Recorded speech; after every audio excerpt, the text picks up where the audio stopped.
ركزوا معايا في الفكره دي، فكره جميله قوي. فكره لو عملتها صح هتخليك رجل اعمال، لان مفيش حد عاملها، ولو حد عاملها يا ريت يقول لي، لان انا دخلت على جوجل وما لقيتهاش معموله. احنا هنعمل فكره ابلكيشن زي اوبر وكريم كده اهو، بس ايه؟ بس كوافيرايه تروح لحد باب البيت. تمام. هي الفكره دي موجوده، في ناس كوافيرات بتروح للبيوت، بس فكره اللي تعمل ابلكيشن كوافير او حلاق يروح لك لحد البيت مش موجوده. خصوصا اللي في بعض الرجاله المحترمين ما بيخلوش ازواجهم تروح للكوافير، يقول لك لا انا مراتي ما تروحش للكوافير، انا مراتي ما تروحش للكوافير. الفكره دي يا جماعه لو انتوا حسبتوها كده، فكروا كده معايا، فكروا معايا كده هتلاقوا ان الفكره دي جميله جدا. تمام.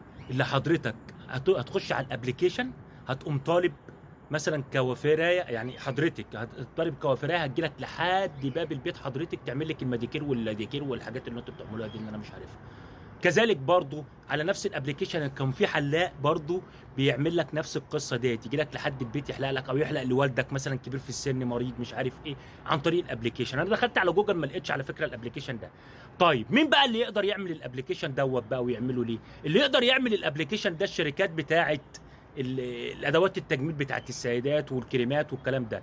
طب الشركات دي هتستفاد ايه، او الشركه دي هتستفاد ايه؟ هتستفاد اللي هي هتعرض المنتج بتاعها على الابلكيشن دوت، هيبقى دعايه ليها.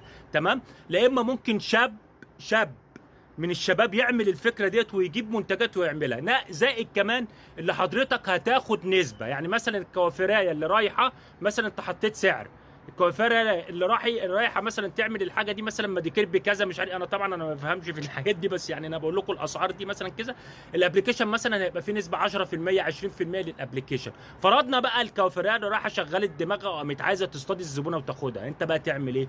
ها اقول لك تعمل ايه. هتعمل في الابلكيشن عروض زي ايه؟ مثلا 50%، او مثلا هديكي مثلا منتج من عندي هديه لما تيجي تستعمل، على اساس ما تخليش العميل ها يتفق مع الكوافير من خارج الابلكيشن. انتوا فاهميني؟